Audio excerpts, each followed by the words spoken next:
नमस्ते, मैं गरिमा और आज जैसा कि मेरा प्रोग्राम अर्धनारी चल रहा है तो इस सेगमेंट में आज हम बात करेंगे कि आखिर शिखा से कैसे शिवांश बन गए। ऐसा क्या हुआ लाइफ में कि कभी लंबे बाल थे और आज छोटे बाल हो गए। आखिर ऐसे क्या चेंजेस उसकी लाइफ में आते हैं कि वो पहले कभी लड़की की तरह तैयार होती थी, माँ बाप उसको लड़की के रूप में देखते थे और फिर एकाएक वो लड़का बन जाती है। उस बीच में क्या क्या फेसेस होते हैं, क्या क्या प्रॉब्लम्स घर वालों की तरफ से क्रिएट होती है, वो सारी चीज़ों पे मैं बात करूँगी। और जिसके बारे में मैं बात कर रही हूँ वो शिवांश हमारे सामने हैं, जिनको आप देख रहे हैं। और एक तस्वीर मैं आपको अभी दिखाऊंगी कि इससे पहले जब शिवांश शिखा थे तो कैसे लग रहे थे। पहले तो शिवांश, तुम्हारा बहुत बहुत स्वागत है हमारे इस प्रोग्राम अर्धनारी में। मैं जानना चाहती हूँ कि शिखा से और शिवांश बनने के बीच में क्या ऐसा रहा कि आप एकाएक शिवांश बन गए। एकाएक शिवांश नहीं बना मैं। मेरा फीलिंग हमेशा से, मतलब अगर एक ट्रांस मैन हूँ तो बचपन से ही पता चल जाता है कि आप अंदर से एक लड़के की तरह फील करते हो। बट ये होता है कि बचपन में आप अपने आप को समझ नहीं पाते हो कि हो क्या रहा है आपके साथ। तो एक टाइम पे आके आपको पता चलता है कि हाँ, आपको ऐसा प्रॉब्लम है। प्रॉब्लम क्या बोल सकते हैं, आपकी ये फीलिंग है। तो जब मैं छोटा था तभी मेरे को समझ में नहीं आ रहा था कि भाई के साथ ऐसा नहीं हो रहा है जो मेरे साथ हो रहा है। बेसिकली मम्मी अगर लड़कियों की तरह कपड़े पहना रही है तो पहनना पड़ता है, मैं कुछ कर नहीं सकता क्योंकि मैं भी अपने अंदर क्लियर नहीं था कि मुझे हो क्या रहा है। ठीक, तो जब मैं ये 20 मतलब मैं अपना जब 12th क्रॉस किया 11th में, तभी मुझे कंफर्म हो गया था कि मैं बॉडी पार्ट्स तो मेरी एक लड़की के है बट जो सोल है वो एक लड़के की है। तब वहां से मैंने क्रॉस ड्रेस करना स्टार्ट किया। तो वहां से मैं शिखा से शिवांश बना और मैंने लोगों को बताया जो आप मुझे देख रहे हो वो मैं नहीं हूँ, मैं शिखा नहीं, मैं शिवांश हूँ, एक लड़का हूँ। उस दरमियान जब आप शिखा से शिवांश बने तो फैमिली का रिएक्शन क्या रहा था आपके प्रति? फैमिली का रिएक्शन तो बड़ा ही अजीब था। मतलब एकदम से उनका ऐसा था कि तुम कैसे लड़की से लड़का बन सकते हो। क्योंकि जब तुमने जन्म लिया तो तुम्हारे पास जो बॉडी पार्ट्स है वो एक लड़की के, एक छोटी सोच होती है ना, जो कि अगर आप पीरियड्स आ रहे हैं आपके और आप प्रेग्नेंट हो सकते हो तो आप कैसे लड़की हो। या तो आपके पास वो पीनिस होना चाहिए जो लड़कों के पास होता है, आपके पास वो नहीं है तो आप कैसे बोल सकते हो कि आप एक लड़का हो। आप एक ट्रांसजेंडर तो नहीं हो, आप एक छक्का तो नहीं हो। तो ये ऐसा था घर में और एकदम से अग्रेसिव हो गए थे सबके सब कि नहीं तुम ऐसे नहीं हो, तुम्हारा दिमागी फेर है और हम तुम्हें डॉक्टर को दिखाएंगे। तो उनका था कि हम डॉक्टर को दिखाएंगे और अगर आप प्रेग्नेंट हो सकते हो तो आप लड़का नहीं हो, आप एक लड़की हो। फिर उन्होंने डॉक्टर को दिखाया? हाँ, उन्होंने मतलब एक डॉक्टर को दिखाया तो उसका था कि इसको हार्मोन्स की कमी है और हमारे कैसे आप दवा करिए और ये उसका हार्मोन्स की जब दवा हो जाएगी तो ये ठीक हो जाएगा। उसको लड़कियां ही पसंद आने लगेंगी, मतलब लड़के ही पसंद आने लगेंगे और ये लड़कों जैसा नहीं बनेगा। और अगर इसने ऑपरेशन करा लिया तो इसकी लाइफ पूरी बर्बाद हो जाएगी। मतलब मिसगाइड करा लोगों ने उनको। अच्छा। और इन सब चीज़ों में क्या मम्मी एक्सेप्ट नहीं कर रही थी बिल्कुल भी, नहीं फैमिली के एक्सेप्ट था। मतलब मेंटली प्रेशर भी दिया गया मेरे को। तो एकदम रिएक्शन उनका गंदा ही था, कुछ एक्सेप्ट तो नहीं था। किस तरीके से आप लोगों ने फैमिली को समझाया कि नहीं हमारा जो जेंडर है वो ये है, और उस टाइम कैसे फैमिली वालों ने एक्सेप्ट किया और अब जो आपका ट्रीटमेंट चल रहा है वो किस चीज़ का चल रहा है? पहले तो फैमिली ने एक्सेप्ट करा नहीं है। उन्होंने सिर्फ चीज़ों को धीरे धीरे कम किया, जो अग्रेसिव बनते थे वो चीज़ कम की है। तो मैंने दिखाया ऐसे कि हमारे लिए सबसे पहले तो मेरा यूट्यूब ने बहुत साथ दिया। मैंने यूट्यूब पे वीडियोस डाली जो ट्रांसमेन के बारे में, ट्रांसमेन क्या है, LGBTQ क्या है। तो मैंने वो पहले खुद देखा, फिर मैंने अपनी मम्मी को दिखाया। देखो सिर्फ मैं ही नहीं बैठा हूँ तो मम्मी को ये लगा शायद मेरे अंदर ही ये कमी है। तो मैंने उनको दिखाया कि और भी लोग ऐसे हैं जो ट्रांसमैन, एक लड़की थी फिर वो एक लड़का बना। ट्रांसमैन है आर्यन पाशा, उसकी वीडियो दिखाई, उसकी मम्मी जो सेकंड मदर थी। तो उन्होंने भी सबको बताया कि वो एक लड़की थी और उसको कोई बीमारी नहीं है, वो एक ट्रांसमैन है। उसका जो फीलिंग है, मतलब जो उसका सोल है वो एक लड़के की तरह है। तो मैंने बेसिकली वही मम्मी को दिखाया कि मम्मी देखो ये भी एक लड़की थी और ये लड़का बने। तो मम्मी ने थोड़ा बहुत समझा, लेकिन ये नहीं बोल सकते कि उन्होंने एक्सेप्ट करा। अच्छा शिवांश, तुम्हारे साथ कभी ऐसा हुआ कि आपको कभी किसी ने कहा हो कि ये तो छक्का है या ये मीठा है या ये लेस्बियन है, ऐसे वर्डों से कभी? हाँ, पहले जब मेरे दोस्तों को मैंने बताया था और उन्होंने पता था कि जब पता चला कि मैं एक लड़की को डेट कर रहा हूँ तो उनका ये निकल के आता था, यार तुम छक्का हो क्या। या फिर मैं जब क्रॉस ड्रेस करता था या फिर पर्स में लड़कों वाला रखता था तो उनका था तुम गे हो क्या। तो थोड़ा थोड़ा तो हर्ट होता है। फिर मुझे लगा कि मुझे क्यों हर्ट होना, जब मैं वही चीज़ हूँ। तो मैं प्राउडली आता था उस समय कि हाँ मैं हूँ गे, हाँ मैं हूँ छक्का। तो मुझे कभी उससे दिक्कत नहीं हुई, कभी भी नहीं हुई कि तुम मुझे छक्का बोल रहे हो। मुझे लगता था ठीक है मैं हूँ तो हूँ। अच्छा, जैसे कि मैं LGBT के बारे में मैंने जाना, तो एक चीज़ मुझे यहाँ पे बहुत ज़्यादा मतलब समझ में आई कि ट्रांस वुमेन तो उनकी लाइफ आसान है या उनके लिए लोग कर रहे हैं, उनको सपोर्ट कर रहे हैं, लेकिन जो ट्रांस मैन हैं, फीमेल से मेल बनते हैं, वो ट्रांस मेल में आ जाते हैं, तो उनके लिए क्या मतलब जो अभी चीज़ें हैं वो इतनी आसान है या नहीं? बिल्कुल भी नहीं। जैसे कि एक ट्रांस वुमेन है, ठीक है, वो एक लड़का से लड़की बन रही है तो लोगों को एक्सेप्ट है, यहाँ तक थर्ड जेंडर को भी एक्सेप्ट है, जो कि किंडर लोग हैं कि ठीक है वो मतलब उनका सबसे प्लस पॉइंट हो जाता है चेस्ट।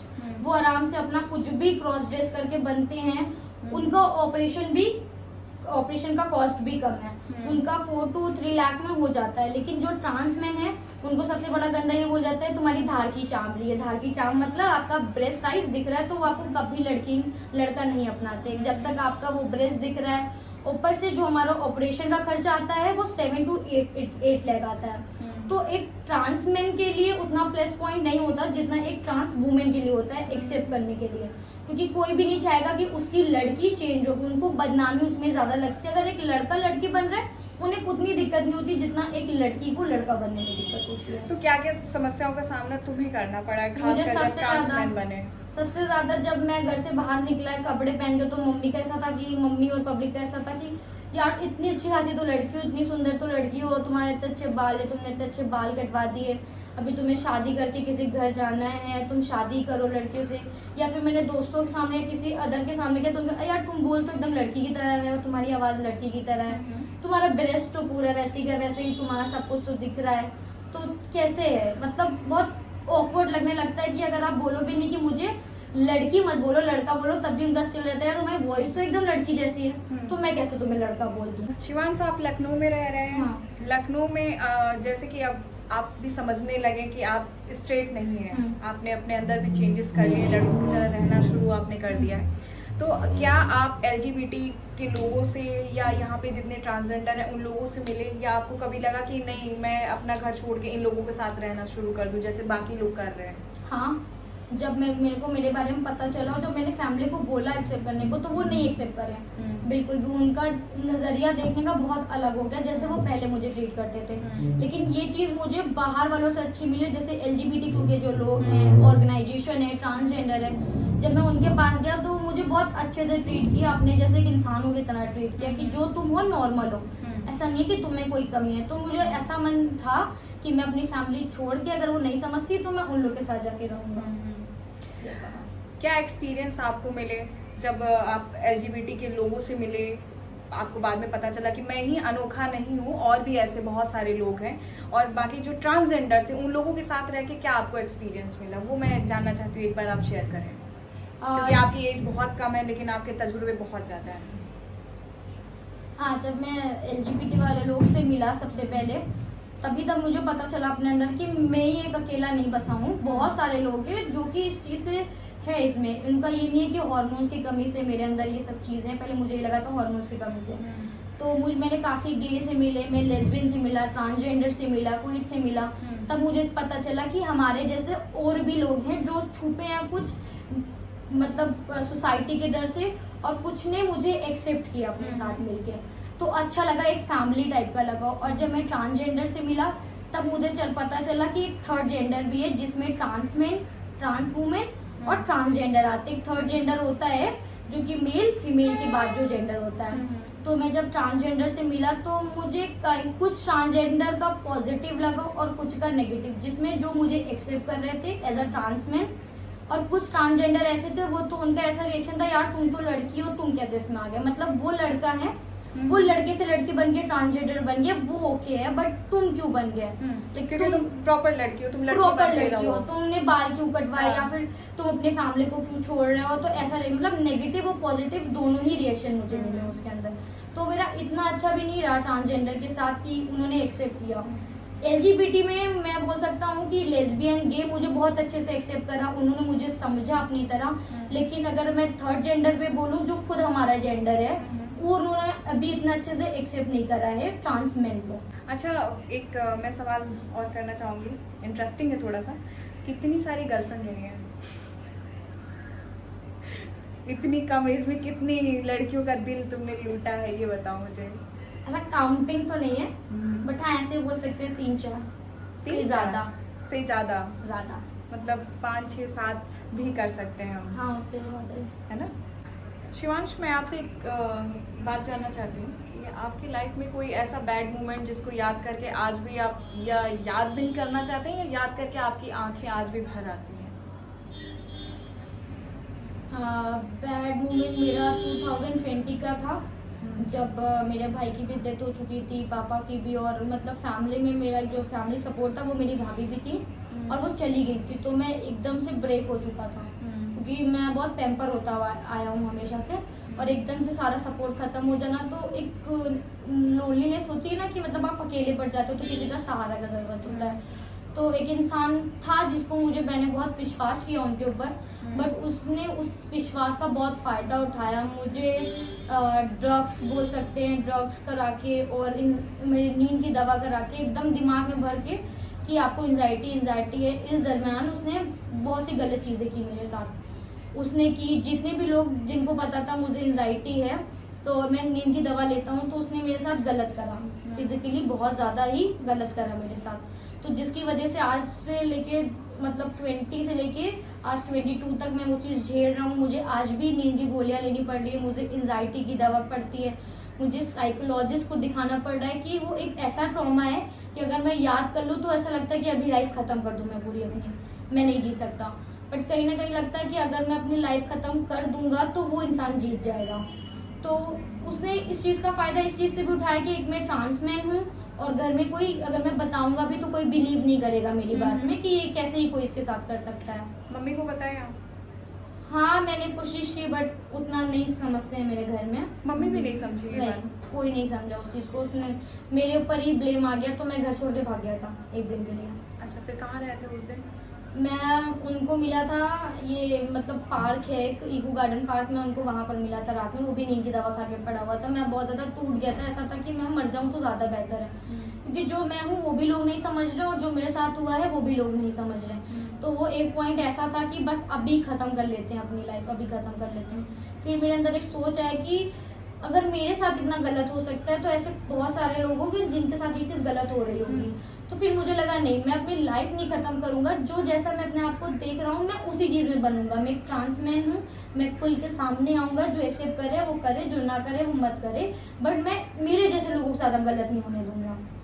तो अभी ऐसा है कि वो चीज़ मैं सोच भी नहीं सकता, वो सोचूंगा तो बहुत गंदी तरह से डिप्रेशन में आ जाता है। अच्छा, गवर्नमेंट क्या आप लोगों के लिए कुछ मदद कर रही है, या गवर्नमेंट से आपको अभी हाल ही में क्या मदद मिली है?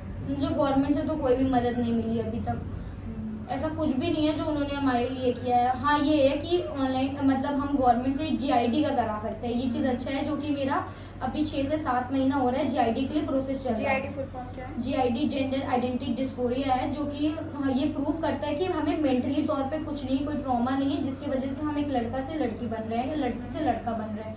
वो है कि अगर हम कहीं जाते हैं HRT हार्मोन ट्रीटमेंट होता है वो हम करा सकते हैं। मेल जो है फीमेल हार्मोन्स और जो फीमेल है वो मेल हार्मोन्स करा सकती है। तो GID का तो अभी आप हार्मोन्स ले रहे हैं? अभी मैं हार्मोन्स नहीं ले रहा हूँ। अभी मेरी काउंसलिंग चली, जो एंजाइटी जो मेरे साथ हुआ है वो कहीं ना कहीं ट्रिगर करता है अभी भी मेरे लाइफ में। तो डॉक्टर ने अभी इतना ही बोला है कि पहले आपका ये ट्रॉमा खत्म हो जाए, उसके बाद ही आप HRT स्टार्ट करो। क्योंकि तो कब तक लग रहा है कि आप स्टार्ट कर देंगे? मैं दिसंबर के बाद ही स्टार्ट करूँगा। हाँ, उसके बाद ही।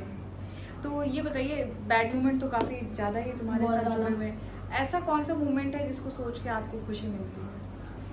मेरी फर्स्ट मीट जो मेरी गर्लफ्रेंड से हुई थी, जो रिसेंट है, मतलब मैं अपनी स्केचिंग को, जो भी मेरी एंजाइटी मैंने उसको अपनी स्केचिंग में डाला। हाँ, मैंने देखा आपकी स्केचिंग बहुत ही इंस्टाग्राम पे देख सकती हूँ। उसके थ्रू मुझे मेरी गर्लफ्रेंड मिली। तो उससे जब मैंने बात करना स्टार्ट किया, अपनी जो भी चीज़ें थी मैंने उसको सब कुछ बताई, उसने एक्सेप्ट करी, एज अ ट्रांसमैन मुझे एक्सेप्ट करा। और उससे जब मेरी फर्स्ट मीट हुई वो मेरे लिए सबसे अच्छा दिन था और सबसे अच्छा मोमेंट है मेरे लिए। तो उसके बाद अब से जो भी हमारा रिलेशनशिप चल रहा है वो हर मोमेंट मेरे लिए स्पेशल है। अच्छा, कभी कभी जब इतनी सारी आपके साथ चीज़ें हो रही थी, जब आपकी फैमिली आपको समझ नहीं रही थी, तो उस वक्त बहुत सारी कम्युनिटी के जो लोग हैं, ट्रांसजेंडर कम्युनिटी के लोग हैं, तो वो ऐसे बच्चों को अडॉप्ट कर लेते हैं या ले लेते हैं। तो आपके पास ऐसा कोई ऑफर आया या आपका कभी मन किया कि हम उनके साथ रह के उस कम्युनिटी में रहें? नहीं, पर जब मेरे साथ ये सब हुआ तो मैं किसी कम्युनिटी को नहीं जानता था, मैं किसी ट्रांसजेंडर को नहीं जानता था, मैं इतना ओपन नहीं था। मैं रिलेशनशिप में आने के बाद ओपन हुआ हूँ इतना ज़्यादा, और मैंने कभी नहीं सोचा कि मैं अपनी फैमिली से बाहर निकलूँ, इतनी हिम्मत नहीं थी उस समय।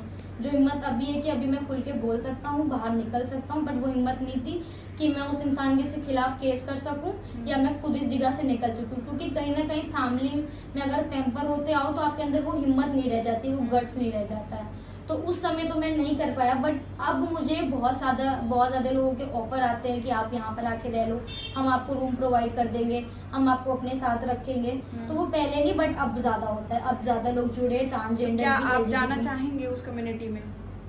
नहीं, मैं खुद से ही सब कुछ बनाना चाहूँगा, मैं किसी के उससे हेल्प से नहीं बनना चाहूँगा, मैं खुद का अपना सब कुछ करना चाहूँगा। लाइक मैं खुद का रूम लेके खुद का नाम बनाना चाहूँगा, किसी के नाम पे नहीं चलना है मुझे। जो एक प्रथा होती है चेला प्रथा, मैं वो नहीं करना चाहता। मैं खुद हूँ, मैं खुद का ही गुरु हूँ। मैं किसी का गुरु ये चेला सबसे अच्छी बात है कि तुम खुद के ही गुरु, और सभी को होना चाहिए। और सेकंड चीज होती है ना कि ये दिमाग में बिल्कुल भी आप मत बिठाएं कि आप ट्रांस हैं या आप गे हैं या लेस्बियन, आप सब इक्वल हैं, हम सब एक हैं, कुछ भी अलग नहीं है, बस आपकी फीलिंग अलग है। और ये हमारा जो प्रोग्राम है बस इसी गैप को समझाने के लिए, और खासकर उन पेरेंट्स को है जिनके बच्चे निकल जाते हैं, जिनकी फीलिंग्स थोड़ी अलग होती हैं, बट वो बच्चों को एक्सेप्ट नहीं कर पाती है, उनकी फीलिंग को नहीं समझ पाते हैं। लेकिन आप ये प्रोग्राम देख रहे हैं, आप देख रहे हैं कि शिखा से शिवांश बना, शिवांश ने क्या क्या चीज़ें फेस की। शायद अगर ऐसा आपके बच्चे के साथ ना हो तो आप प्लीज़ ऐसा मत करिए अपने बच्चों के साथ। शिवांश, मैं आपसे जानना चाहूँगी कि जो हमारी सोसाइटी है जो एक सोच रखती है, जैसे कि आपके फैमिली वाले नहीं समझे, ऐसे बहुत सारे बच्चे हमें मिल रहे हैं जिनके फैमिली वाले नहीं समझ रहे या अपनी फैमिली से चीज़ों को हाइड कर रहे हैं, लेकिन बाहर उनको सब जानते हैं, तो उस वजह से कई बार होता है वो ऐसी भी चीज़ें फेस कर देते हैं जो फैमिली को नहीं बता पाते हैं। तो उन पेरेंट्स को आप क्या मैसेज देना चाहेंगे? मैं अपने एक्सपीरियंस से बोलूँ तो पेरेंट्स को समझना चाहिए, क्योंकि कहीं ना कहीं जब मेरे पेरेंट्स ने नहीं समझा तो सेकंड पर्सन ने उसका फायदा उठा लिया और मेरे साथ फिजिकली अब्यूज किया। तो मैं बिल्कुल नहीं चाहूँगा किसी और बच्चे के साथ वैसा हो, क्योंकि वो पेरेंट्स भी नहीं चाहेंगे। तो मैं इतना ही चाहता हूँ कि वो पेरेंट्स समझे, अगर वो बच्चा बोल रहा है उस बारे में, उस चीज़ को समझे, उस बच्चे को समझे। वो कुछ भी बोल रहा है आपसे, आप सर्च कर सकते हो, गूगल पे सर्च कर सकते हो, काउंसलर से मिल सकते हो, तो ताकि बच्चा आपका किसी गलत लाइन में न जाए। क्योंकि काफ़ी मैंने कम्युनिटी में लोगों को देखा है सुसाइड करते हुए। सुसाइड करने का क्या होता है, पेरेंट्स एक्सेप्ट नहीं करते और वो अपनी जब फीलिंग्स ही नहीं शेयर कर पाते तो उनके पास एक ही ऑप्शन बचता है, मरने का। और सुसाइडल रेट सबसे ज़्यादा मुझे लगता है LGBT में ज़्यादा है, क्योंकि लोग समझ नहीं रहे, लोग उसको छक्का गे ये सब करके चिढ़ा रहे, कहीं ना कहीं उसका मॉरल डाउन कर रहे हैं, जिसकी वजह से बच्चे का डेथ हो रहा है, वो मर रहा है। तो मुझे लगता है कि फैमिली से ज़्यादा कोई और एक्सेप्ट नहीं कर सकता अपने बच्चों को। अगर आपने जन्म दिया है तो आप ही समझोगे ना उसको, कोई तीसरा तो आके समझेगा नहीं। तो मेरा यही रिक्वेस्ट रहेगी कि उसके मदर फादर जो है उसको समझें, जितना समझ सके, और बच्चे का सपोर्ट करें। बिल्कुल सही बात शिवांश ने एक बहुत प्यारी बात बोली है कि आपने जन्म दिया है तो आप अपने बच्चे को जो बचपन से आपकी गोद में पला बड़ा है, कब उसको भूख लगती थी, कब प्यास, कब उसको वॉशरूम जाना है, सब कुछ माँ जानती थी। फिर ऐसा क्या हुआ जब बच्चे बड़े हुए तो आप फीलिंग नहीं उनकी समझ पा रहे हैं, या वो बच्चे अपनी फीलिंग औरों से शेयर कर रहे हैं, क्योंकि ये गैप आप लोगों ने बनाया है। तो इस गैप को आप पहले ख़त्म करिए, फिर ये समाज से हम उम्मीद रखेंगे कि ये समाज ये गैप ख़त्म करेगा। वैसे आज हमारे साथ शिवांश हैं, इन्होंने अपनी स्टोरी शेयर की। ऐसे ही बहुत सारे एक करके हम लोगों को लेकर यहाँ पर आएंगे और उनकी लाइफ की स्टोरी आप लोगों के बीच में शेयर करते रहेंगे। अगर ये प्रोग्राम हमारा खुद LGBT के ही लोग देख रहे हैं, अगर वो भी चाहते हैं कि आप हमारे साथ आके अपनी लाइफ के एक्सपीरियंस शेयर करें या कुछ एक मैसेज समाज को देना चाहते हैं, तो आप जिस भी प्लेटफॉर्म पे, अगर आप इसको यूट्यूब पे देख रहे हैं या फेसबुक पे देख रहे हैं या इंस्टा, कहीं पे भी आप हमारा प्रोग्राम देख रहे हैं, तो उस पर आप मैसेज करिए, टेक्स्ट मैसेज करिए, हम आपको रिप्लाई करेंगे और आपको हम अपने प्रोग्राम में इन्वाइट करेंगे। अभी के लिए बस इतना ही। Thank you.